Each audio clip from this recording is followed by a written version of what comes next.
और इस बीच एक बड़ी और दुखद खबर सामने आ रही है। प्रधानमंत्री मोदी की मां हीराबा का निधन हो गया है। आपको बता दें कि वो बीमार थी और इस बीच अब ये जानकारी सामने आ रही है कि हीराबा हमारे बीच अब नहीं रही हैं। प्रधानमंत्री नरेंद्र मोदी की मां हीराबा का निधन, ये दुखद जानकारी इस वक्त सामने आ रही है। प्रधानमंत्री अपनी मां के बेहद करीब रहे हैं और जिस तरीके से जब भी वो गुजरात जाते थे अपनी मां से मुलाकात करते थे।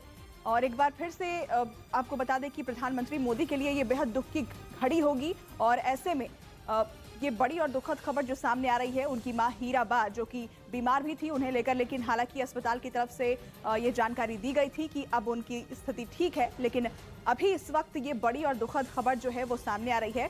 प्रधानमंत्री नरेंद्र मोदी की मां हीराबा का निधन हो गया है। ये बड़ी और दुखद जानकारी इस वक्त की। प्रधानमंत्री नरेंद्र मोदी अपनी मां के कितने करीब हैं ये बताने की जरूरत नहीं है। जब भी वो गुजरात जाते थे अपनी मां के साथ, उनकी कुछ इस तरह के खुशनुमा लम्हे, चाय पीते हुई तस्वीरें और अपनी मां के सामने बिल्कुल एक बच्चे की भूमिका में वो नजर आते थे और उनकी मां भी उन्हें लाड लडाती हुई नजर आती थी। लेकिन इस बीच जो ये बड़ी और दुखद खबर है और प्रधानमंत्री नरेंद्र मोदी के लिए हालांकि ये बड़े ही दुख और सदमे की बात है, क्योंकि बेहद करीब वो अपनी मां के रहे हैं और कोई भी बच्चा अपनी मां के बेहद करीब होता है। ऐसे में हीराबा का यूं चले जाना एक सदमे की बात है। हमारे सहयोगी अमिताभ इस वक्त हमारे साथ फोन लाइन पर जुड़ गए हैं। अमिताभ, प्रधानमंत्री नरेंद्र मोदी की मां हीराबा हमारे बीच अब नहीं रही, क्या और जानकारी मिल पाई है इसे लेकर?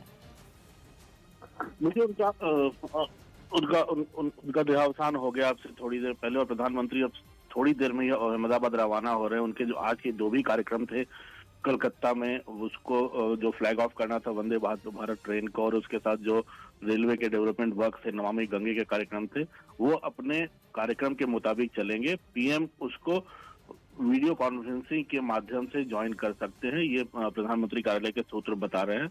लेकिन उनकी मां का देहांत हो गया। आपको याद होगा 2 दिन पहले उनकी तबीयत बिगड़ी थी और उस तबीयत बिगड़ने के बाद उनको अस्पताल में भर्ती किया गया था और प्रधानमंत्री ने आज सुबह ही ट्वीट करके इस देश को इसकी जानकारी दी है कि उनकी मां का 100 साल का जो सफर था वो अब समाप्त हो गया है। और उस 100 साल के सफर में उन्होंने अपनी मां के बारे में हमेशा उस त्रिमूर्ति की अनुभूति की है। प्रधानमंत्री ने अपने ट्वीट में लिखा है कि अब एक ऐसे त्रिमूर्ति की अनुभूति की है जिसमें एक तपस्वी की यात्रा, एक निष्काम कर्मयोगी का प्रतीक और मूल्यों के प्रति प्रतिबद्ध जीवन का समाहित रहा है, प्रधानमंत्री ने अपने ट्वीट में लिखा है। और जब प्रधानमंत्री ने इस बात का भी जिक्र किया है, जब 100वें जन्मदिन पर जब वो उनसे मिले थे अपनी माँ के, तब उन्होंने एक ही बात उनको कही थी जो उनको हमेशा याद रहती है।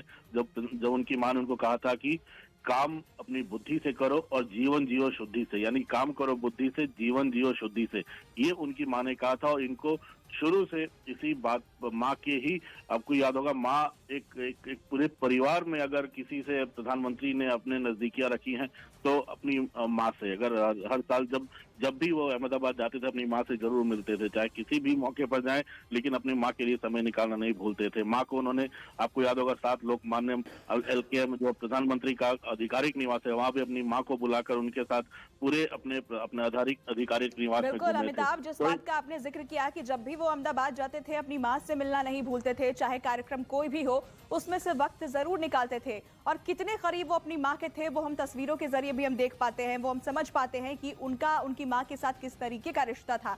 ऐसे में प्रधानमंत्री मोदी के लिए ये बेहद एक दुख की घड़ी है। भले ही वो दुनिया के लिए एक सशक्त नेता के तौर पर हों, लेकिन एक माँ को खोने का जो दुख होता है वो बिल्कुल अलग होता है।